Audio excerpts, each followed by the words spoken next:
حقیقت میں جو توحید کا ماننے والا ہے اور اس نے صحیح توحید کی ہے، اس نے آپ سے قبول کی اہل بیت اطہار علیہ السلام، یعنی اہل بیت اطہار علیہ السلام کی ہستیاں وہ ہیں جو صحیح توحید ہمیں سکھاتی ہیں، جو حقیقی توحید ہے اور اللہ کی جو معرفت حقیقی معرفت ہے وہ اگر کہیں سے ملتی ہے وہ تو اہل بیت علیہ السلام۔ اس کے علاوہ کہیں اور سے اللہ کی حقیقی معرفت نہیں مل سکتی میرے دوستوں۔ اللہ کو کوئی حقیقت میں نہیں پہچان سکتا، اس کی وجہ بھی ہے کسی نے خدا کو نہیں پہچانا۔ ما قدر اللہ کا قدرے، ما عرف اللہ کا معرفت، اس نے اللہ کو اس کی اپنے معرفت کے ساتھ پہچانا ہے۔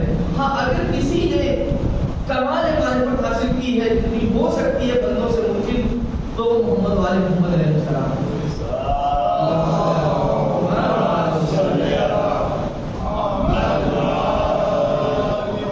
یہ وہ ہستیاں ہیں جن کے پاس اللہ کی کمال معرفت ہے، یہ اللہ کو سب سے زیادہ پہچاننے والی ہستیاں ہیں۔ تو اگر ہمیں اللہ کو پہچاننا ہے تو ہمیں اس معلم سے لینا ہوگا درس۔ دیکھیں ہم اگر کسی سبجیکٹ کو سیکھنا چاہتے ہیں تو ہماری کوشش کیا ہونا چاہیے کہ اگر ہم اس سبجیکٹ کے بارے میں گہرائی سے جاننا چاہتے ہیں تو ہم اس ٹیچر کے پاس جائیں، اس پروفیسر کے پاس جائیں، اس ایکسپرٹ کے پاس جائیں جس کے پاس اس سبجیکٹ کی سب سے زیادہ نالج ہو، اور نہ صرف یہ نالج ہو، دیکھیے نالج ہونا بھی ایک الگ چیز ہے، کبھی کبھی لوگوں کو تھیوریٹیکل نالج ہوتی ہے، پریکٹیکل نالج نہیں ہوتی۔ اگر کوئی ایسا ٹیچر اور معلم مل جائے کہ جو تھیوری کے معاملے میں بھی سب سے اعلیٰ درجے پر ہو اور پریکٹیکل کے معاملے میں بھی سب سے اعلیٰ درجے پر ہو، تو ایسے در سے جا کے جب کوئی علم لے گا اور معرفت دے گا تو اس کی معرفت بہترین معرفت ہوگی۔ اب اگر خدا کی معرفت کی بات کریں تو چاہے نظریاتی طور پہ آپ دیکھیں اور تھیوری کے معاملے میں دیکھیں اور چاہے پریکٹیکل کے معاملے میں دیکھیں، اہل بیت اطہار علیہ السلام سے زیادہ خدا کی کسی کو پہچان نہیں، خدا کو کوئی اور اہل بیت علیہ السلام سے زیادہ نہیں پہچانتا۔ اور چونکہ یہ سب سے زیادہ اہل بیت علیہ السلام کو یہ خدا کو پہچانتے ہیں، لہٰذا اب اگر ہمیں خدا کو پہچاننا ہے تو ہم ان کے دروازے میں جائیں، ان کے سامنے زانوے ادب ہے کہیں اور بیٹھ جائیں اور ان سے کہیں کہ آپ ہمیں خدا کو پہچانوائیں، آپ ہمیں خدا کی معرفت کرائیں، پہچانوائیں کہ خدا کو۔ اور آپ دیکھیں کہ اہل بیت علیہ السلام نے کیسے خدا کو پہچانوایا ہے۔ اگر کسی کو سمجھنا ہے کہ اہل بیت علیہ السلام نے کیسے اپنے رب کو پہچانوایا ہے تو وہ دعائیں اٹھا کر کے دیکھیں انسان، ایک بار صحیح میں کاملہ کو اٹھا کر انسان دیکھے، ایک بار دعائیں موبائل کو انسان اٹھا کر کے پڑھے، دعائیں ابو حمزہ سمانی کو ایک بار اٹھا کر کے پڑھے، دوسری دعاؤں کا مطالعہ کرے تو پھر سمجھ میں آئے گا کہ اہل بیت علیہ السلام نے خدا کو کیسے پہچانوایا ہے، خدا کی کیسی معرفت بندوں کو کرائی ہے۔ اور پھر اس کے بعد اگر کسی کو یہ دیکھنا ہے کہ ان کے پاس جہاں ایک طرف خدا کی معرفت تھیوری کے معاملے میں بالکل اعلیٰ درجے پر ہے تو دوسری طرف سے پریکٹیکل کے معاملے میں ان سے بہتر کوئی نہیں ہے۔ اگر پریکٹیکل کو کسی کو دیکھنا ہے تو آگے کربلا آگے، اور کربلا میں سے نظر آئے گا کہ خدا کی کیا کمال معرفت ہے۔ ایک بچے کو اللہ کی وہ معرفت ہے کہ وہ بھی یہ کہہ رہا ہے کہ اگر خدا کی راہ میں موت آ جائے تو یہ شہد سے زیادہ شیریں ہے، ایسی معرفت ہے۔ ابھی نوجوان ہے، ابھی بالغ بھی نہیں ہوا ہے، مگر اس کو اپنے رب کی ایسی معرفت ہے جو کہتا ہے اگر امام وقت کی راہ میں اور امام وقت کی نصرت کرتے ہوئے اللہ کی راہ میں انسان کو موت آ جائے تو شہد سے زیادہ شیریں ہے۔ کس فلسفی نے موت کا مزہ بتایا، کس مفکر نے موت کا مزہ بتایا اس طرح سے جس طرح سے کربلا کے نوجوان نے بتایا۔ کربلا کا جوان ہے جو کہتا ہے کہ محمد صاحب نے فرمایا کہ میں نے خواب میں دیکھا ہے کوئی کہہ رہا ہے کہ یہ قافلہ آگے جا رہا ہے اور موت اس کے پیچھے آ رہی ہے۔ ایک ہی سوال کیا حق، بابا کیا ہم حق پر نہیں ہے؟ اگر ہم حق پہ نہ ہوں گے تو کون ہم پہ ہوگا؟ تو پھر اب موت ہم پہ آ پڑے یا ہم موت پہ جا پڑے کوئی فرق نہیں پڑتا۔ یہ ہے ہماری معرفت کربلا والوں کو۔ تو اگر ہمیں پریکٹیکل کے معاملے میں دیکھنا ہے، عملی میدان میں دیکھنا ہے تو کربلا اس کا بہترین نمونہ ہے جہاں سے ہمیں خدا کی معرفت ملتی ہے، جہاں ہم اپنے رب کو پہچان سکتے ہیں۔ اس لیے ضرورت ہے کہ ہم اپنے زمانے کے امام کو پہچانیں۔ لہٰذا یہ جو کربلا کے سائے میں ہم گفتگو کر رہے ہیں، خدا سے نصیب انشاءاللہ کوشش یہی ہوگی کہ کربلا کے سائے میں ہم اپنے پروردگار کو پہچانیں، کربلا والوں کی تعلیمات اور کربلا والوں کے جو کربلا والوں کی سیرت ہے اس کے سائے میں اپنے رب کو پہچانیں۔ ہماری کوشش انشاءاللہ یہ ہوگی، اور ساتھ ساتھ جہاں اپنے پروردگار کو پہچانیں تو اسی کے ساتھ ساتھ اپنے زمانے کے امام کو اور امامت کو بھی پہچانیں کہ مقام امامت کیا ہے، امام کسے کہتے ہیں، امام کا مقام کیا ہے، اس کا اسٹیٹس کیا ہوتا ہے، امام کی کیا ضرورت ہے۔ اب میں آپ کی خدمت میں جو تمہید بتا اس کے بعد آپ کی گفتگو آگے بڑھاتے ہوئے کچھ باتیں عرض کرنا چاہتا ہوں۔ دیکھیں پہلی محرم ہو گئی، پوری دنیا میں فرش اللہ گھس گیا، پوری دنیا میں سرکار امام علیہ السلام کے غم منانے والے جمع ہو گئے اور یہ سلسلہ شروع ہو گیا ہے۔ میرے عزیزوں، اصل میں یہ جو ہم اور آپ یہاں جمع ہوتے ہیں یا دنیا میں جہاں بھی کوئی جمع ہوتا ہے فرش اللہ میں، وہاں محرم آتے ہی توجہ کیجیے گا، یہ کسی فرد کے بلانے میں جمع نہیں ہوتے، یہ کسی جماعت کے بلانے میں جمع نہیں ہوتے، یہ کسی انسان کے بلانے میں جمع نہیں ہوتے۔ دیکھیں آپ نے دیکھا ہوگا کہ جب ہمارے اپنے پروگرامز ہوتے ہیں، پرسنل پروگرامز، تو ہم بہت لوگوں کو دعوت دیتے ہیں، بہت لوگوں کو انوائٹ کرتے ہیں، لیکن کوئی آتا ہے کوئی نہیں آتا ہے۔ اور سارے لوگ ہیں، کبھی مجبوریاں ہوتی ہیں، کبھی کوئی بہانہ کر دیتا ہے، کبھی کسی کی واقعی کوئی مجبوری ہوتی ہے، لیکن ضرور نہیں ہے کوئی آ جائے۔ یہ ایک ایسی دعوت ہے کہ ہر انسان پوچھا ہوا چلا آتا ہے، کوئی بلائے یا نہ بلائے، کوئی کہے یا نہ کہے، آپ اس میں کون سی کشش ہے، کون سا ایکشن ہے کہ جیسے ہی محرم میں فرش بچھا اور فرش عطا بچھایا گیا، محب اہل بیت جو ہے اس کے اوپر پوچھتے ہوئے چلے آتے ہیں۔ کسی نے بلایا ہے تب آ رہے ہیں، کسی کی دعوت ہے اس پہ لبیک کہہ رہے ہیں، بلانے والا کون ہے؟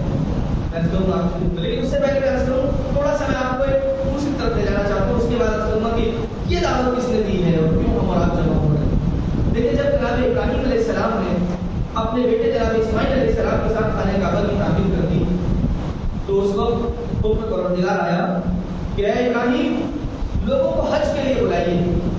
اچھا اس وقت جب خانہ کعبہ کی تعمیر ہوئی تو مکہ کیا ہے؟ ایک بیابان صحرا ہے، وہاں پر آبادی نہیں ہے، کوئی رہنے والا نہیں ہے۔ جناب ابراہیم علیہ السلام کے مالک کی بارگاہ میں اس کے پروردگار میں کسے بلاؤں، کسے دعوت دوں، میں کس کو آواز دوں، کس کو دعوت دوں، کس کو پکاروں؟ تو کہہ رہا ہے تیرا حکم ہے کہ لوگوں کو حج کے لیے بلاؤ۔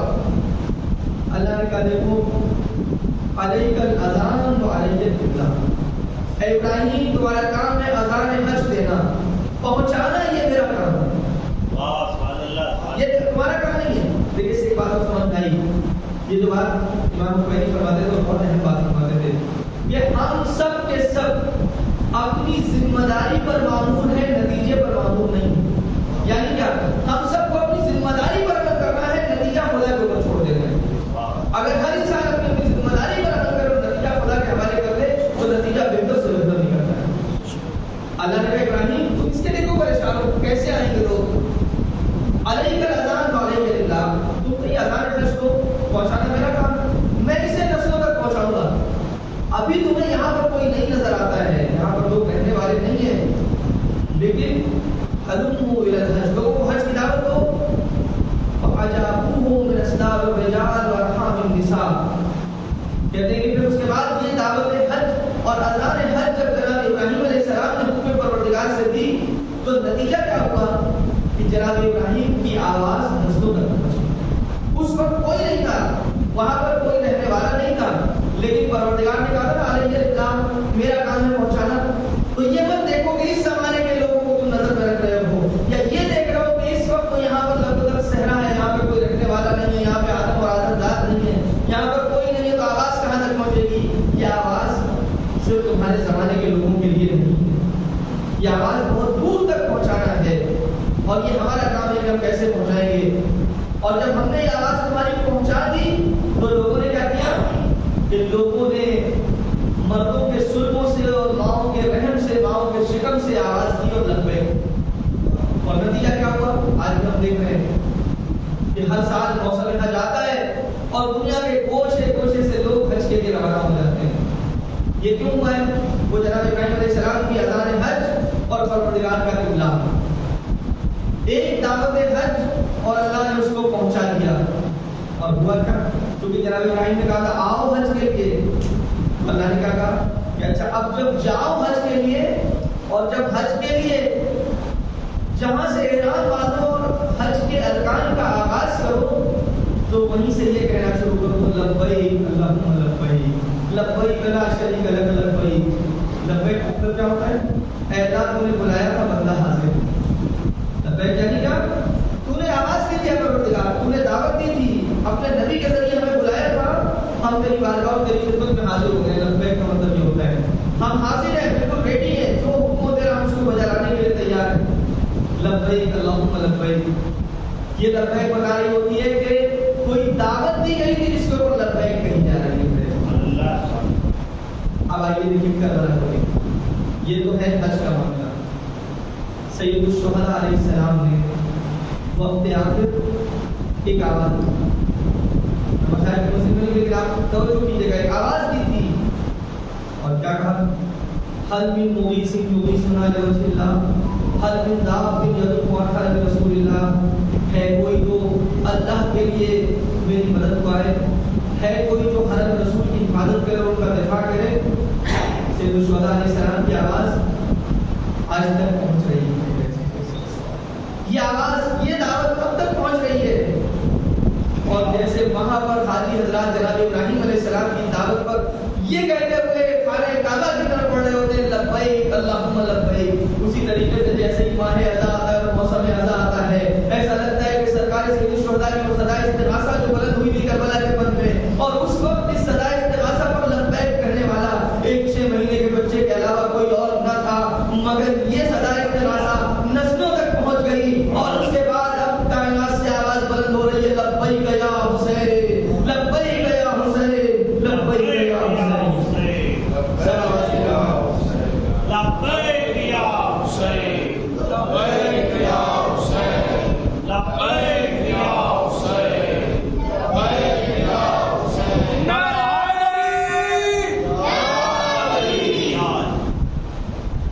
اور ہم دیکھتے ہیں خاص طور پہ اس کا جلوہ سب سے زیادہ کم نظر آتا ہے اسی لبیک کا عربی میں. آپ کے گوشے گوشے سے لاکھوں کا مجمع, حج سے بھی بڑا مجمع, جب سب کے سب ایک ہی مرکز کی طرف پڑھ رہے ہوتے ہیں اور آواز دے رہے ہوتے ہیں لبیک یا حسین, لبیک یا حسین. یعنی وہ دعوت تھی کہ اس کے اوپر لبیک کہی جا رہی ہے. اسی لیے زیادہ تر رجمیہ میں فکر ہے لبیک داعی اللہ, یعنی اے اللہ کی طرف دعوت دینے والے, بلانے والے, لبیک یعنی حاضر. اس کا مطلب یہ ہوا کہ دعوت دی گئی ہے. اچھا ایک بات اور سنو, آپ کی حکومت نے جس طرح جناب ابراہیم علیہ السلام نے جب دعوت دی تھی اور حج کے لیے مومنوں کو اور مسلمانوں کو بلایا, تو کیا جناب ابراہیم کا کوئی فائدہ تھا ذاتی طور پہ؟ اللہ نے جب دعوت دیتا ہے اپنے بندوں کو اپنی طرف تو اس کا کوئی ذاتی فائدہ ہے نہیں. نماز کے لیے ہمیں بلاتا ہے اذان کے ذریعے سے, اس کا کوئی ذاتی فائدہ ہے پروردگار کا؟ پروردگار کو سب سے بے نیاز ہے, اس کو کسی کی ضرورت نہیں. ہماری نماز کی ضرورت نہیں ہے اس کو, ہمیں ضرورت ہے اس کی نمازوں کی اور اس کی بندگی کی. ہمیں ضرورت ہے, اس کو ضرورت نہیں ہے. جناب ابراہیم علیہ السلام نے اگر یہ آواز دی تھی تو کیا ان کا فائدہ تھا؟ ان کا کوئی ذاتی فائدہ اور مفاد تھا؟ نہیں, جناب ابراہیم کا کوئی ذاتی فائدہ نہیں تھا, بلکہ ان بندوں کا فائدہ ہے جو جناب ابراہیم کی اس دعوت پر پہنچتے ہیں, خانہ کعبہ اور اللہ کے گھر جا کے مہمان ہوتے ہیں. اسی طرح اگر سید الشہداء علیہ السلام نے صدائے استغاثہ بلند کی تھی اور وہ صدائے استغاثہ ہم تک پہنچی ہے کسی اور انداز میں, اور ہم اور آپ ماہ محرم میں جمع ہو جاتے ہیں اس طرف سے سید الشہداء کا غم منانے کے لیے, تو توجہ رہے کہ سید الشہداء کا اس میں کوئی فائدہ نہیں. اس وقت جن لوگوں کو بلا رہے تھے اس میں سید الشہداء کا کوئی اپنا ذاتی فائدہ نہیں تھا, اور آج بھی اگر یہ دعوت ہمیں دے رہے ہیں ان کا کوئی ذاتی فائدہ نہیں ہے. اصل میں تو اس لیے بلا رہے ہیں کہ جو آ جائے گا ہمارے پاس وہ کامیاب ہو جائے گا. ہم کیا پڑھتے ہیں, زیارت میں پڑھتے ہیں نا, اصحاب امام حسین السلام کی زیارت میں کیا پڑھتے ہیں, خوش تم آپ کامیاب ہو گئے, فوزاً عظیما, عظیم کامیابی آپ کو حاصل ہو گئی. امام وقت آرزو کر رہے ہیں, یہ زیارت جس امام سے نہ ہوئی ہے وہ امام آرزو کر رہے ہیں, کاش ہم کربلا میں ہوتے, یا لیتنی کنت معکم فافوز فوزاً عظیما, کاش ہم بھی آپ کے ساتھ ہوتے اصحاب سید الشہداء اور ہم بھی وہ عظیم کامیابی حاصل کرتے. اس کا مطلب یہ ہوا کہ امام حسین علیہ السلام اپنے لیے نہیں بلا رہے تھے, امام حسین کو ہمیں بلا رہے تھے ہمارے لیے. آج بھی اگر وہ فرش اعلیٰ میں ہمیں بلا رہے ہیں تو ہمارے لیے بلا رہے ہیں, اپنے لیے نہیں بلا رہے ہیں. لہٰذا کوئی اگر اس فرش اعلیٰ پہ آ کے بیٹھے اور سید الشہداء کی عزاداری میں شامل ہو تو ہرگز یہ تصور نہ کرے کہ میں نے کوئی احسان کر دیا ہے. اصل میں یہ احسان ہے پروردگار کا, احسان ہے اہل بیت اطہار علیہ السلام کا کہ ہمیں توفیق دی ہے یہاں پر آنے کی. ایک صلوات پڑھیں گے محمد و آل محمد.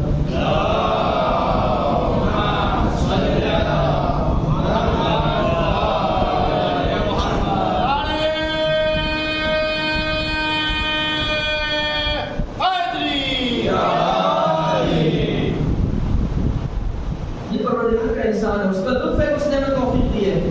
جیسے میں نے کل ایک بات عرض کی تھی ویسے آج میں عرض کرنا چاہتا ہوں. کل میں نے عرض کیا تھا کہ بعض علماء کہتے ہیں دیکھیے یہ جو ایک رات کی مدت امام حسین علیہ السلام نے طلب کی, اس کو دو رخ سے دیکھنے کی ضرورت ہے, دو زاویوں سے دیکھنے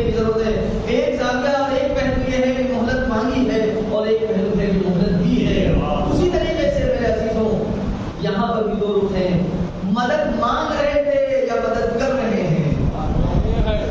محسوس کیا آپ نے؟ مدد مانگ رہے تھے، بظاہر یہ کہہ رہے تھے آؤ میری نصرت کرو، لیکن اصل میں مدد کرنا چاہتے تھے۔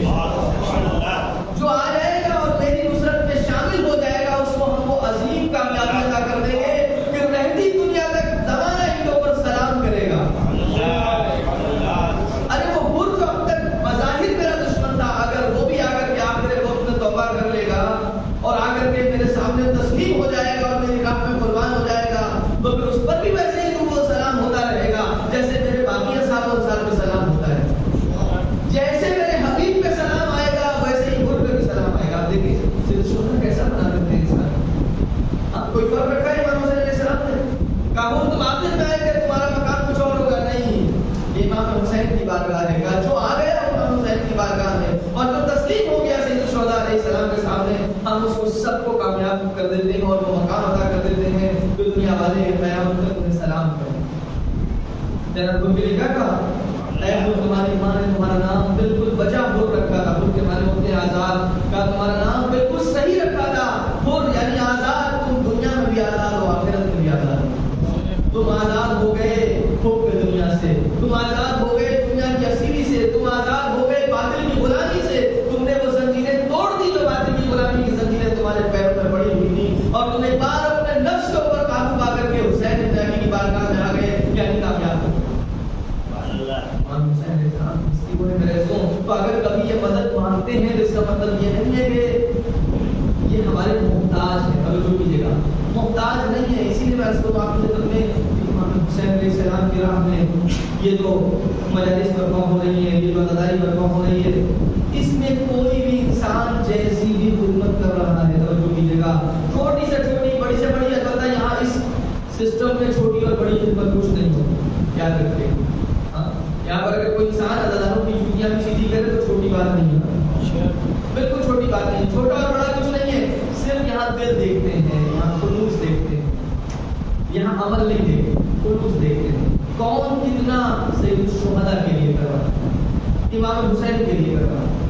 تو میں ایسے کہوں اگر کوئی بھی امام حسین علیہ السلام کی راہ میں، ان کی عزاداری کی راہ میں کسی بھی طرح کی خدمت کر رہا ہے تو کبھی گمان بھی نہ پیدا ہو کہ ہم نے کچھ کیا ہے، ہماری وجہ سے عزاداری باقی ہے، ہماری وجہ سے عزاداری ہو رہی ہے، ہماری وجہ سے مجلسوں کا اہتمام ہو رہا ہے، نہیں میرے عزیزوں، بلکہ جب بھی کوئی خدمت کریے گا تو اس کے بعد ایک سجدہ شکر کر لیجیے گا، اے پروردگار تیرا لاکھ لاکھ شکر ہے کہ تو نے سید الشہداء کی عزاداری میں مجھے استعمال کر لیا، مجھے استعمال کر لیا، جیسے گنہگار بندے کو تو نے اس لائق سمجھا کہ امام حسین علیہ السلام کی عزاداری کی برپا کرنے میں تو مجھے استعمال کر دے۔ ہم جیسے لوگ تو شیطان کے ہاتھوں استعمال ہوتے رہتے ہیں، نہ معلوم کتنا استعمال کرتا ہے ہمیں۔ شرف ہوگا، یہ ہمارے لیے بہت بڑی سعادت ہوگی اور شکر کا مقام ہوگا کہ امام حسین کے لیے استعمال ہو جائے، ہماری زندگی ان کے لیے استعمال ہو جائے، ہماری طاقت ان کے لیے استعمال ہو جائے، ہمارا پیسہ ان کے لیے استعمال ہو جائے، یہ ہمارے لیے شرف کی بات ہوگی، توفیق کی بات ہوگی، تو یہ تصور نہ کرے۔ دیکھیے میں اس کو آپ کی خدمت میں اصل میں معاملہ یہ ہے، چونکہ پروردگار کریم ہے، کریم کریم کی صفت یہ ہے کہ کریم عطا کرتا ہے اور عطا کرنے کے بعد احسان نہیں جتاتا۔ کریم کو ضرورت نہیں ہوتی ہے، لیکن کبھی کبھی جسے عطا کرتا ہے اس سے مانگتا ہے تاکہ اس کو شرف بخشے۔ اور کیجیے گا درست کرنا چاہ رہا ہوں، کبھی کبھی اس کو مقام دینا چاہتا ہے، کبھی کبھی اس کے اندر کوئی اچھی صفت پیدا کرنا چاہتا ہے، کبھی کبھی اس کو ایک شخصیت کا احساس دلانا چاہتا ہے، اس کو بڑا کرنا چاہتا ہے، اس لیے اس سے مانگتا ہے۔ میں مثال کو آپ کو تاکہ بات اور واضح ہو جائے، کبھی ایسا ہوتا ہے نا لوگ اپنے چھوٹے بچے کو پیسے دیتے ہیں، ٹھیک ہے، اور اس کے بعد مثال کے طور پر جو پیسے ہم نے دیے ہیں، ہم بچے سے کہتے ہیں بیٹا یہ پیسے وہ دیکھو غریب ہے اس کو دے، کیا کرتے ہیں اس کو پیسے دینے کے بعد ہم اس سے کہتے ہیں یہ پیسہ جو ہے یہ دیکھو یہ غریب ہے، یہ ضرورت مند ہے، یہ اس کو سوال کر رہا ہے، اس کو دے دو۔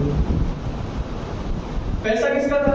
میرا تھا، بچے کو میں نے دیا تھا پیسہ، چاہتا تو میں زبردستی بچے سے چھین کر اس کو دے سکتا تھا، چاہتا تو یہ کہہ سکتا تھا بچے سے کہ بیٹا پیسے میں نہیں دیے، اچھا بچہ کہتا ہے میں نہیں دوں گا مثال کے طور پر، تو میں یہ کہہ سکتا تھا کہ بیٹا پیسے تو میں نہیں دیے تھے نا، میں کہہ رہا ہوں تمہیں دینا ہوگا، لیکن نہیں، ہم یہاں پر بچے کی تربیت کرنا چاہتے ہیں، دیا ہوا پیسہ میرا ہی ہے، نہ یہ ظاہر کرتے ہیں کہ میں نے دیا ہے، نہ اس سے زور زبردستی کرتے ہیں، بلکہ اس کو محبت سے سمجھاتے ہیں بیٹا اگر یہ تم انہیں دے دو گے تو ہم تمہیں اور دیں گے. پتہ نہیں بات پہنچ جائے اس مثال کے ذریعے سے، اگر یہ تم دے دو گے تو ہم تمہیں اور عطا کریں گے.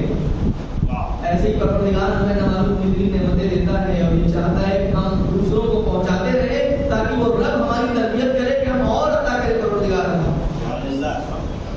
وہ ہمیں سخی بنانا چاہتا ہے، اپنی طرح کریم بنانا چاہتا ہے. قرآن مجید کیا آواز دیتا ہے؟ ان تنصروا اللہ ینصرکم ویثبت اقدامکم. اگر تم اللہ کی مدد کرو گے تو اللہ بھی تمہاری مدد کرے گا اور تمہیں ثابت قدم رکھے گا. یا پھر اس جگہ پہ شاہ فرماتا ہے منزل کی اللہ قدر حسنہ، کون ہے جو اللہ کو قرض حسنہ دے؟ میں کہوں گا اللہ یہ کیسی بات ہے؟ میں تو اب یہ پڑھتا آیا تھا قرآن مجید میں ہی آیتوں میں جا بجایا ہے کہ اللہ علی کل شیء قدیر، اللہ تو ہر چیز پہ قادر ہے. پھر تو یہ تو آواز دے رہا ہے کہ تنصر اللہ، کون ہے جو اللہ کی مدد کرے؟ کیا اللہ کو بھی کسی کی مدد کی ضرورت پڑ گئی ہے؟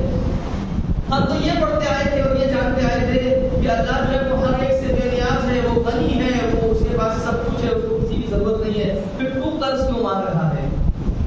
شاید آواز بدل رہا ہے، مجھے نہیں معلوم ہے. اصل میں مجھے مدد کی ضرورت نہیں ہے، میں تجھ سے مدد مانگ کے تیری مدد کرنا چاہتا ہوں.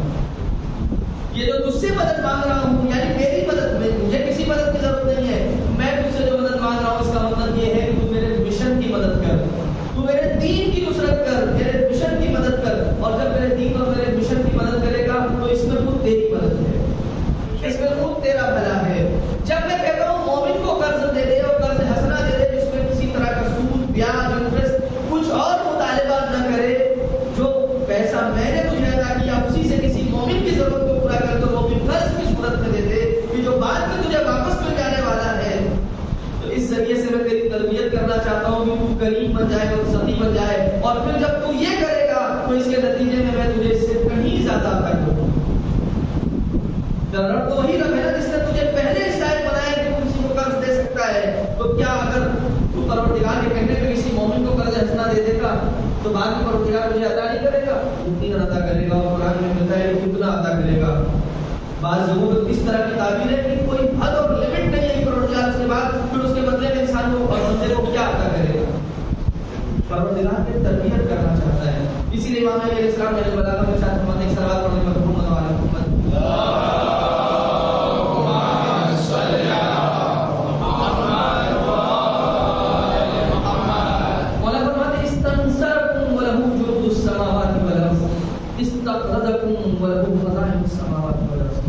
اللہ نے تم سے مدد مانگی ہے، حالانکہ کائنات کی پوری کائنات، جیسے میں آج پوری کائنات اس کی سپاہی ہے. اس کے لیے تو آسمان و زمین میں اس کے سپاہی اور اس کے جو کارندے ہیں وہ پھیلے ہوئے ہیں، جن سے چاہے وہ فائدہ اٹھا لے اور جن کو چاہے استعمال کر لے. لیکن اگر تم سے مدد کا مطالبہ کر رہا ہے اس کا مطلب تمہیں کسی کمال تک پہنچانا چاہتا ہے. اس کا تم سے قرض مانگتا ہے باوجود اس کے کہ پر اس زمین و آسمان کے سارے خزانے اسی کے ہیں، ساری ملکیت اسی کی ہے، ساری جاگیر اسی کی ہے. وہ مالک الملوک ہے، وہ اس پوری کائنات کا پیدا کرنے والا خالق و مالک ہے. اس کو کسی کی ضرورت نہیں ہے، لیکن تم سے طلب کر رہا ہے تاکہ تمہارے اندر وہ سخاوت کا مادہ پیدا کرے، تمہارے اندر وہ اچھی صفت پیدا کرے اور تم ایک مومن کی مدد کر کے تم بھی کامیاب ہو جاؤ، تمہیں وہ کمالات حاصل ہو جائیں اور ساتھ ساتھ پروردگار تمہارے رزق میں اور وسعت برکت دے رہے ہیں. اسی طریقے سے یہ جو پروردگار کی صفت ہے، پروردگار کبھی مدد مانگتا ہے تو مدد کرنا چاہتا ہے، کبھی قرض مانگتا ہے تو اس کے ذریعے سے ہمیں اور بڑھانا چاہتا ہے. اسی طریقے سے چونکہ یہ اہل بیت علیہ السلام پروردگار کی صفات کے مسئلہ ہیں، اگر یہ ہم سے مدد مانگتے ہیں تو اس کا مطلب یہ نہیں ہوا کہ یہ ہمارے محتاج ہو گئے ہیں. جب یہ ہم سے مدد مانگتے ہیں تو اس کا مطلب یہ ہے کہ یہ بھی ہمیں کسی مقام تک پہنچانا چاہتے ہیں. ان کی نصرت کرو گے یعنی یہ بھی کسی مقام تک پہنچاؤ گے. اور پھر سید الشہداء علیہ السلام شاید یہ بتانا چاہتے ہوں کہ دیکھو یہ زمانہ کتنا برا شوق ہے، کتنا برا شوق زمانہ ہے. اور واقعی ہم دیکھ سکتے ہیں، آپ دیکھیں گمراہی کے لیے تمام راستے کھلے ہوئے ہیں. خصوصاً اس دور میں، اگر آج کے دور میں بات کی جائے، نوجوان بہتر سمجھ سکتے ہیں کہ کا زمانہ ہے، طرح طرح کی بیماریاں، طرح طرح کی برائیاں ہمارے سامنے موجود ہیں، طرح طرح کے گناہ کے مواقع ہمارے سامنے فراہم ہیں. اور ایسے حالات میں یہ محرم یہ ایام رضا، یہ فرش رضا، یہ وہ جگہ ہے جہاں پر ایک بار انسان جہاں پہ بیٹھتا ہے اور سید الشہداء علیہ السلام سے کنیکٹ ہوتا ہے تو پھر اسے احساس ہوتا ہے کہ میں نے کیا کچھ کیا ہے، کیا یہ جو میں زندگی بسر کر رہا ہوں یہ صحیح ہے، کیا جو میں کام کر رہا ہوں یہ مجھے کرنا چاہیے کہ نہیں کرنا چاہیے۔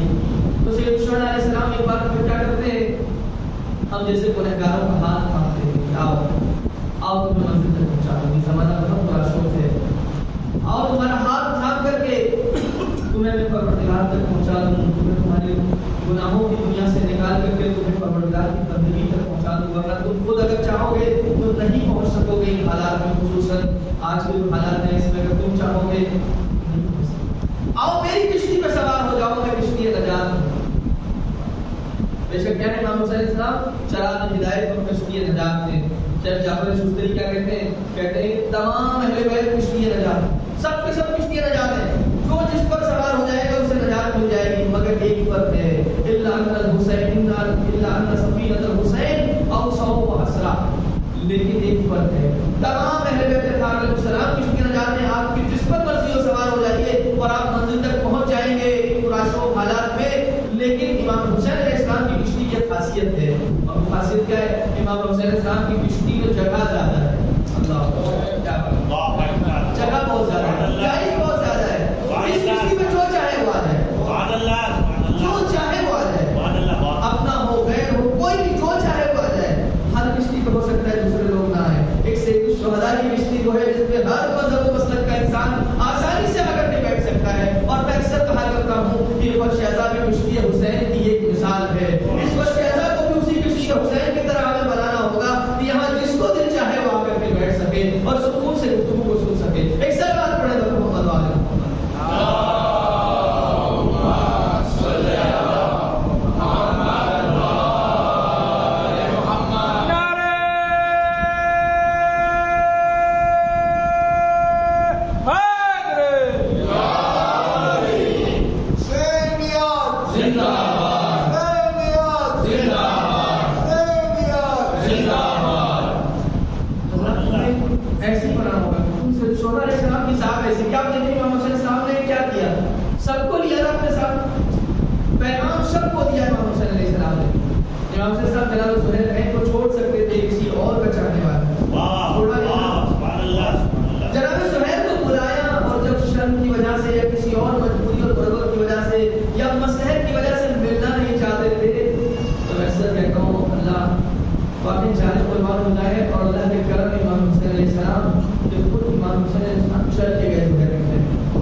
کیونکہ دیکھ رہے تھے کہ شاید زہیر میں وہ صلاحیت ہے کہ یاد رکھتے ہیں، اور ابھی کے جناب زہیر میں یہ دیکھا کہ کسی اور کے چاہنے والے ہیں، کسی اور کے شیعہ ہیں، اس لیے کو چھوڑ دیا جائے۔ جناب کہب کلبی جو مسلمان بھی نہیں ہے، عیسائی ہیں، امام حسین السلام نے وہاں گنجائش دیکھی تو وہاں بھی گئے۔ اس کا مطلب یہ امام حسین السلام کی کشتی بہت وسیع ہے، یہاں کوئی بھی جناب جون غلام ہے جناب حسین کے، اور امام حسین علیہ السلام کے ساتھ ہیں، باقی جناب جون کے جو جملے ہیں انسان پڑھتا ہے تو بھوکے کھڑے ہو جاتے ہیں۔ اس انداز سے امام حسین علیہ السلام سے انہوں نے استجہاد مانگا ہے، اور آپ کو معلوم ہے، آپ سنتے رہتے ہیں انشاءاللہ موقع آئے گا اور مدد بھی عرض کریں گے آپ محمد کامل کے دنوں میں، لیکن عجیب انداز سے امام حسین السلام نے استجہاد طلب کیا، جناب جون پر اپنی جان کو فدا کیا امام حسین علیہ السلام کے لیے۔ جناب جون کے لیے بھی امام حسین علیہ السلام نے کوئی کمی رکھی، ایسی دعا کرتی کہ بعد میں امام علیہ السلام نے کہا کیا روایت آپ نے سنایا ہم سنتے رہتے ہیں علماء کے زمانے میں، کیا دیکھا یہ نور ہے جو سادے ہو رہا ہے جنازے سے، ایک خوشبو ہے جو کربلا کے پل میں پھیلی ہوئی ہے، جو کہ اس شہید سے جانے سے پہلے ایک بات کہی تھی کہ شاید میرے پسینے میں بدبو آتی ہے، شاید میرا رنگ سیاہ ہے اس لیے آپ نہیں چاہتے میرے جانور میں، میں کہاں اور بنی ہاشم کہا سید میرے نہیں، ہمارے یہاں تو برابری ہے، ہمارے یہاں تو مساوات ہے، ہمارا دروازہ تو سب کے لیے کھلا ہوتا ہے۔ ایسی دعا کرتی کہ جناب جون کا جنازہ الگ سے نمایاں ہو جائے گا۔ اب دیکھیں سرکار سے الشہداء علیہ السلام، یہ کشتی بہت وسیع ہے، اور دوسرا لگا اور یہ کشتی بہت تیز ہے، اس کی رفتار بہت تیز ہے، کبھی کبھی ایک رات میں بلکہ لمحے میں امام حسین علیہ السلام کہاں سے کہاں انسان کو پہنچا دیتے ہیں ہم تصور بھی نہیں کر سکتے۔ ایک مجلس انسان کو بدل سکتی ہے، ایک ذکر امام حسین علیہ السلام کا انسان کو بدل سکتا ہے، پورا انقلاب پیدا کر سکتا ہے انسان کو وجود میں، ہمیں اندازہ نہیں کرے تو اب یہاں سے واقعہ آپ کو بتاؤں تاکہ آپ میں دھیان ہو جو کام سے سب کیسے اختلاف پیدا کرتے ہیں انسان کے دل میں اور اس کے قلب میں۔ ایک شخصیت گزری احمد الفانسانی، ایک بڑی شخصیت، بڑے عالم گزرے، تہران میں عزت اللہ نام کی مسجد ہے، وہاں پہ نماز پڑھا۔ بازار کے پاس مسجد تھی، بازار میں ایک تاجر تھے جن کا نام تھا حاج مسیح نام کی تاجر۔ ایک رات حضرت احمد الفانسانی کے پاس اور ان سے عرض کرتے ہیں کہ آقا میرا ایک بھائی ہے، چھوٹا بھائی جو ٹیکس سے بالکل ہٹا ہوا ہے۔ کیسا بھائی ہے؟ کہا کہ ہر طرح کے برے کاموں کو ملوث ہے، مثلا آپ آج کے زمانے میں کہیں گے گنڈا بدماش کس کا انسان، بہت ہی زیادہ برائی ہے، شراب نوشی، جوا، دوسروں کو مارنا پیٹنا، یہ ساری جو برائیاں آپ شروع کر سکتے ہیں وہ سب اس کو، میں اس کو بہت سمجھایا ہے لیکن مانتا نہیں۔ میں چاہتا ہوں آپ ایک عالم ہیں، اچھی شخصیت ہیں، میں چاہتا ہوں ایک بار اس کو آپ کے پاس لے کر کے آؤں، آپ کوئی نصیحت کر دیجیے، شاید کوئی بات بن جائے۔ حضرت احمد الفانسانی کہتے تھے تھوڑا سوچنے لگے، اس کے بعد کہتے ہیں کہ جیسے تم نے صفات بتایا اپنے بھائی کے اتنا زیادہ وہ گمراہ ہے تو مجھے نہیں لگتا کہ میری نصیحت سے بھی کوئی اثر ہوگا۔ ہاں البتہ ایک بات ہے، ایک کام کر کے دیکھو، اگر وہ کام کارگر ہوا تو پھر تم میرے پاس لے کر کے آنا اور میں اس کو رسم کروں۔ آج مسلم پوچھا کیا کروں؟ ابھی دیکھو چیک کرنا ہوگا اس کے دل میں کوئی برائیاں بچی ہے کہ نہیں بچی، تھوڑی سی برائیاں بچی ہے کہ بالکل دل مردہ ہو چکا ہے، کیسے پتہ چلے گا؟ کیا کچھ بھی کر کے اسے کربلا لے جاؤ، کہاں لے جاؤ؟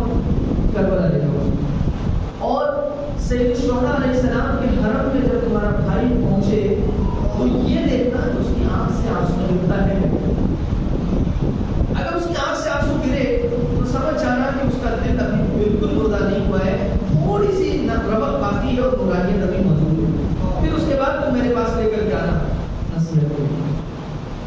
ٹھیک ہے میں کوشش کرتا ہوں۔ تو تقریباً 1.5 مہینہ گزر گیا، 1.5 مہینے کے بعد حاج مسیح آتے ہیں احمد الفانسانی کے پاس، آنے کے بعد کہتے ہیں کہ آقا مسئلہ حل ہو گیا۔ کیا ہوا؟ کیسے ہوا؟ اچھا اگر مسئلہ حل ہو گیا تو اپنے بھائی کو لے کر کے آؤ میرے پاس۔ کہا اس کی ضرورت نہیں، اب اس کی ضرورت نہیں۔ تو ہوا کیا؟ کہا کہ میں نے جب پہلے اپنے بھائی سے کہا کہ چلو کربلا چلتے ہیں اور زیارت کی، پہلے اس نے بہانے کے لیے کربلا ہنسنے لگا، اس کو مذاق اڑایا کہ اتنا گناہوں میں ڈوبا ہوا کربلا کون جائے گا؟ آپ نہیں کہتے کبھی انسان گناہوں میں اتنا ڈوب جائے تو کیا اس کے لیے کربلا کیسے؟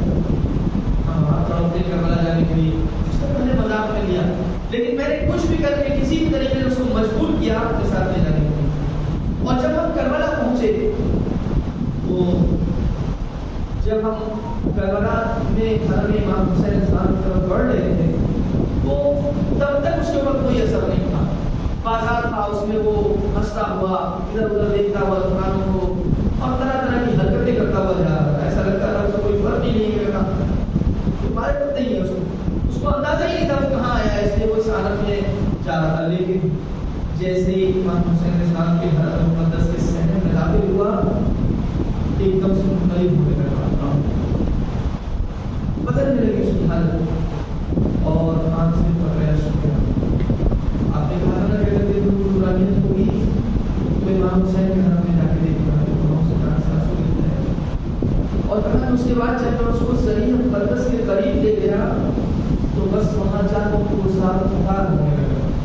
اب اس کے بعد وہ چیخیں مار کے گریا کرتا تھا، چیخیں مار کے رو رہا تھا، بہت گریا کر چکا تو میں نے منہ پر سے جملہ کہا، میں نے کہا دیکھو اب تم سید الشہداء کی بارگاہ میں آ گئے ہو، مجھے معلوم ہے تم اتنا گریا کرو، اس کا مطلب سید الشہداء سے تمہارا رشتہ اتنا بگڑا ہوا تو نہیں ہے، آپ اتنی بڑی بارگاہ میں آ گئے ہو، ایک کام کرو یہیں پہ توبہ کرو اور امام حسین کی بارگاہ میں کہنے کر لوں گا آپ جو کچھ کیا ہو کیا رکھا آئندہ نہیں کروں، اب چھوڑ دوں گا تمہاری زندگی۔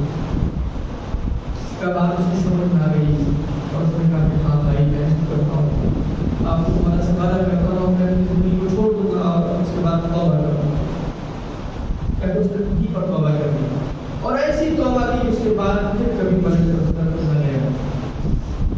اگر اس میں بہت عجیب مرحلہ یہ ہے یہاں تک وہ بات سمجھ آ گئی کہ ہاں اس کو ہدایت ملی. اب اس کو ضرورت نہیں ہے نصیحت کی تو وہیں سے وہ ٹھیک ہو کے آ گیا. میں ان سے ایسے ایسے مریضوں کو ٹھیک کر دیتے ہیں. یہ صرف جسمانی مریضوں کو شفا دینے والے تو نہیں ہیں. ہم جیسے نمازوں کرتے ہیں روحانی مریضوں کو ایسی شفا ادا کرتے ہیں جو گناہوں سے اس طرح پاک کر دیتے ہیں. کام نہیں ہو گیا. اب اس کے بعد یہ وہ انسان جو اتنا بگڑا ہوا انسان اور اتنا راستے سے ہٹا ہوا گمراہ انسان ملتا ہے کہ جب انقلاب اسلامی آیا تو ایک ہی انسان جو تھا اس نے آ کر اپنی شہادت پیش کی. صحیح ہوا یہ توبہ کرنی ہندی توبہ سچی توبہ امام حسین علیہ السلام نے اسے پاک کر دیا اور یہ جو ہے شہید ہوا. اور ابھی بھی اس کی قبر شہر رے میں شاہ عبدالعظیم حسنی کے حرم میں عجیب ہے. اس انسان کی قبر شاہ عبدالعظیم حسنی کے حرم میں ہے اور ایسی جگہ ہے جہاں پر لوگ جاتے ہیں اس قبر میں بیٹھتے ہیں اور نہ معلوم بہت سارے لوگ ایسے ہیں جو ان کے ذریعے سے اپنے مسائل کو پہنچاتے ہیں.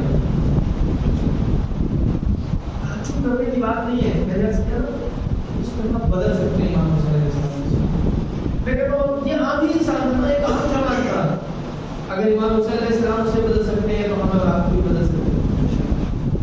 اسی لیے میں نے کہا کہ یہ فرش ہے جو بچھا ہوا ہے وہ یا سید الشہداء علیہ السلام آواز دے رہے ہیں ہر سال ہر بلکہ یہ کوئی رسم نہیں ہے. یہ تو ہے محرم کا موقع ہے. الگ بات ہے ہر لمحہ سید الشہداء علیہ السلام آواز دے رہے ہیں. ہمارے دین کا دروازہ ہمیشہ کھلا ہے. جب بھی چاہو آ کے مجھ سے رابطہ برقرار کر دو. اور جب دنیا سے تنگ آ جانا اور جب سب طرف سے گر جانا اور گناہوں کے دلدل میں پھنس جانا اور اس سے نکلنا چاہو تو ایک مرتبہ مجھے آواز دو. تم سمجھ رہے ہو کہ میں نے وہ جو اصل عاشق آواز دی تھی نصرت کے لیے میں اپنے لیے بلا رہا تھا اپنے لیے نہیں بلا رہا چاہتا ہوں تم سب کی بات میرے اس میں یہ معاملہ ہے. ایک روایت رسول کافی امام جعفر صادق علیہ السلام شاہ فرماتے ہیں صلوات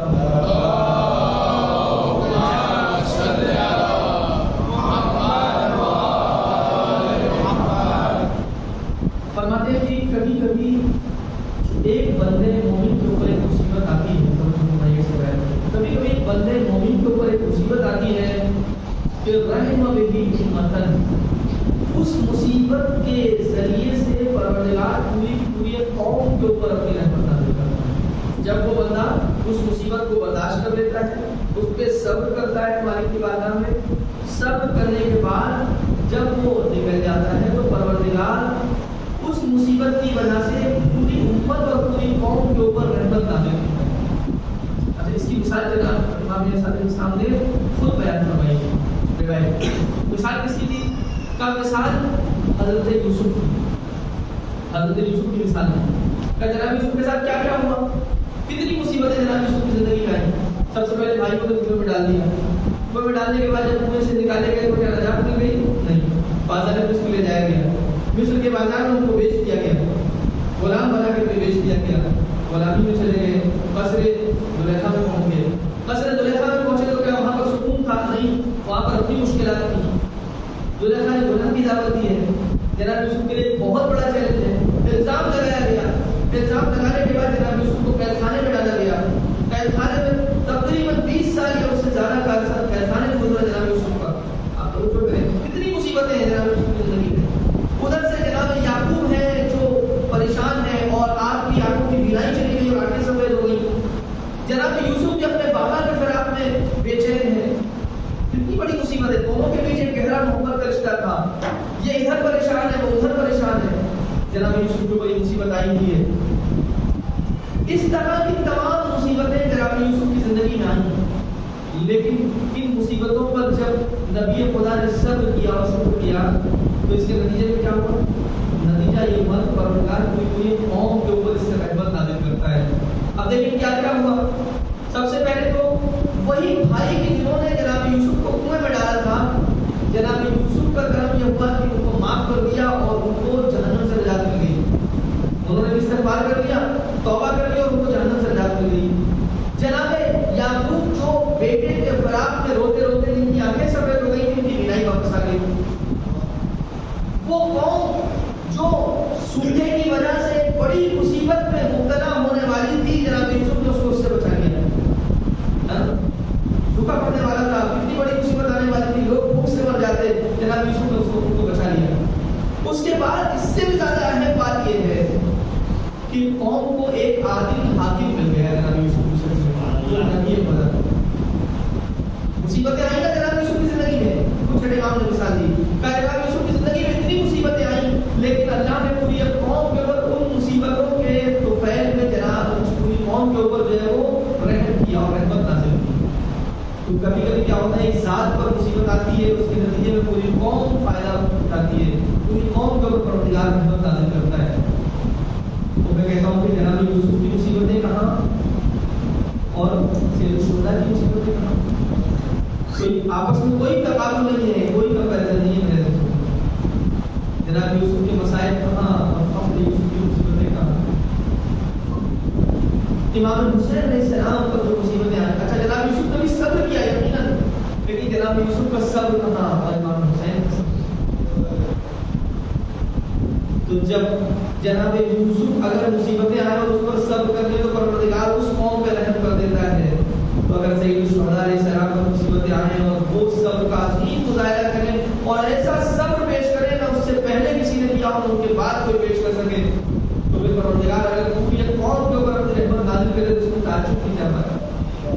شرط یہ قوم سے وابستہ ہو جائے، قوم سے جڑ تو جائے، قوم کے راستے پر تو چلے، پھر دیکھیں پروردگار کیسی رحمتیں نازل کرتا ہے اس قوم کو۔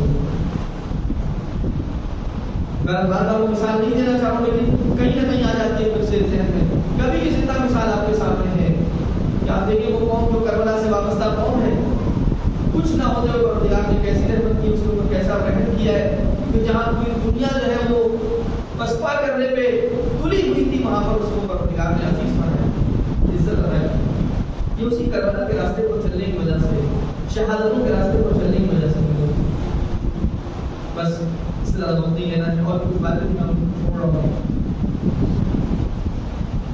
وقت بہت تیزی سے گزر رہا ہے، بہت تیزی سے ایام گزر جاتے ہیں۔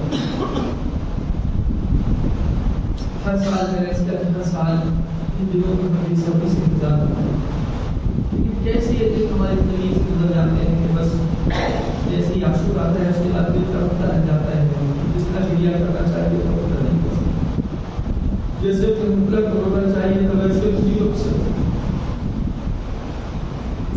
اکثر دعا کرتا ہوں، آپ سب کے لیے دعا کرتا ہوں، اللہ سے دعا کرتا ہوں ہماری آنکھوں میں اشکوں کا سمندر کر دے، ان دنوں میں ہمارے دلوں کو اتنا نرم کر دے کہ سید الشہداء کا نام آئے اور ہماری آنکھیں نرم ہو۔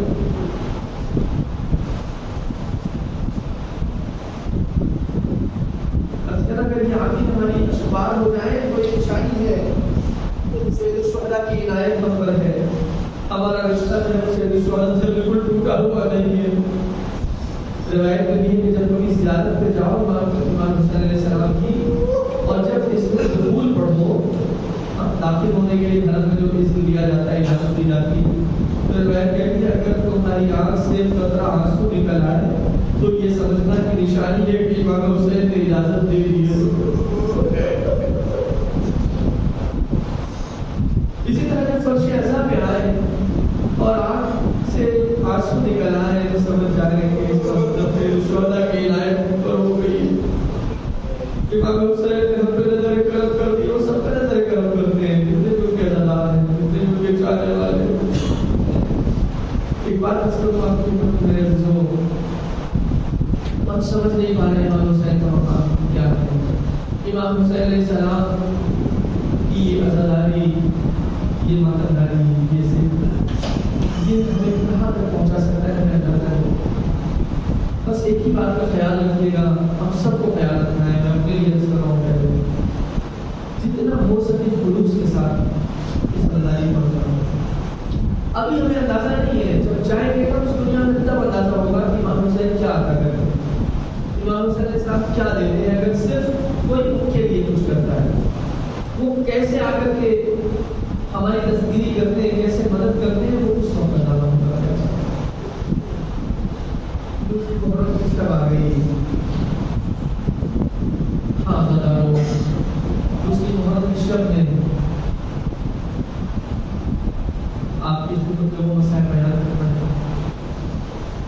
کی بات ہمیشہ سنتے ہیں۔ دوسری محرم کو تاریخ ہے کہ جب امام حسین علیہ السلام کا قافلہ کربلا پہنچا ہے، لیکن اس سے پہلے ایک روایت رسم تاکہ آپ کے دل اور ہمارا ہو۔ ہماری نے ابن عباس سے روایت نقل ہے کہ جب امام علی علیہ السلام نبی صدیق سے پلٹ رہے تھے تو سرزمین کربلا سے گزر ہوا۔ جب سرزمین کربلا سے گزرے تو امام علی علیہ السلام وہاں پہ ٹھہر گئے اور وہاں پہ ٹھہر کے گریہ کرنے لگے۔ ابن عباس سے سوال کیا، ابن عباس کو معلوم ہے کون سی جگہ ہے؟ میرے آقا نہیں معلوم کون سی جگہ ہے۔ کہا تو میں نہیں معلوم کہ وہی سرزمین ہے جہاں میرا حسین قتل کیا جائے۔ روایت یہ مولا کائنات نے اتنا گریہ کیا کہ آپ کی ریش مبارک آنسوؤں سے تر ہو گئی۔ نہیں اتنا ہی نہیں بلکہ آپ کے آنسو آپ کے سینے تک آ گئے۔ اتنا گریہ کیا ہمارے باپ کے مولا نے کربلا کی سرزمین پر پہنچ کر اپنے لال کی مصیبت کو یاد کر کے ہمارا اور آپ کا مولا گریہ کرتا رہا۔ پھر اس کے بعد بنتا ہے روایت میں کہ مولا نے نماز پڑھی اور نماز پڑھنے کے بعد آنکھ لگ گئی۔ جب آپ بیدار ہوئے تو اس کے بعد کہا جب میں سویا تو میں نے خواب دیکھا، خواب میں دیکھا کہ آسمان سے کوئی مخلوق زمین پر نازل ہو رہی ہے جس کے ہاتھوں میں سفید پرچم ہے اور اس سرزمین کے چاروں طرف اس نے ایک حصار بنایا ہے۔ اور اس کے بعد میں نے دیکھا کہ اس سرزمین میں ایک گودان ہے کہ جس میں خون ابل رہا ہے اور اس میں میرا حسین خون میں روتے لگا رہا ہے۔ اجرکم اللہ۔ امام حسین کی مصیبت کو یاد کر کے مولا گریہ کر رہے تھے۔ امام حسین علیہ السلام کوفے جانے کا ارادہ رکھتے تھے، لیکن جب جناب مسلم کی شہادت کی خبر ملی اور اس کے بعد لوگوں نے راستے کو روکا۔ اب اس کے بعد منظر یہ ہے کہ امام حسین علیہ السلام آگے بڑھ رہے ہیں، خود ہے جو ساتھ ساتھ ہے، جو اس بات کے معذور ہے کہ حسین کا کے اوپر نگرانی رکھنا ہے، یہاں تک کہ امام حسین علیہ السلام چلتے ہوئے اس سرزمین پر پہنچے۔ علماء نے بیان کیا ہے، میں ان کے حوالے سے نقل کر رہا ہوں، مجھے کیا کہتے ہیں وہ ایک مسئلہ ہے۔ حسین بخش صاحب لکھتے ہیں کہ جیسا کہ معلوم بھی اور آپ سنتے رہتے ہیں، امام حسین صاحب جب سرزمین مقدس کربلا تک پہنچے، آپ کا گھوڑا آپ کا رہبار ٹھہر گیا۔ مولا نے اپنے رہبار کو بدلا، دوسرے رہبار میں سوار ہوئے، دوسرے گھوڑے پر سوار ہوئے، لیکن وہ گھوڑا بھی آگے نہیں بڑھتا تھا۔ آپ نے چند ایک گھوڑے بدلے مگر کوئی رہبار آگے نہیں بڑھتا تھا۔ امام علیہ السلام نے اشارہ سمجھ کے ایک مرتبہ سوال کیا، ما یقال لہذہ الارض، اس زمین کو کیا کہا جاتا ہے؟ کسی نے کہا اس سرزمین کو غازیہ کہتے ہیں۔ پھر سوال کیا اس سرزمین کا اور بھی کوئی نام ہے؟ کسی نے جواب دیا اسے ماریہ بھی کہتے ہیں۔ کہا اچھا اس کا کوئی اور نام بھی ہے؟ کہا اسے نینوا بھی کہتے ہیں۔ پھر ایک مرتبہ کسی نے جواب دیا اس سرزمین کو کربلا بھی کہتے ہیں۔ پر جیسے ہی امام نے سنا اس سرزمین کو کربلا بھی کہتے ہیں، امام نے آواز دیا اعوذ باللہ من کرب و بلا، میں اللہ کی پناہ چاہتا ہوں کرب اور بلا، مصیبت اور بلا سے۔ اور اس کے بعد امام حسین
جہاں کہیں بھی انسانیت کو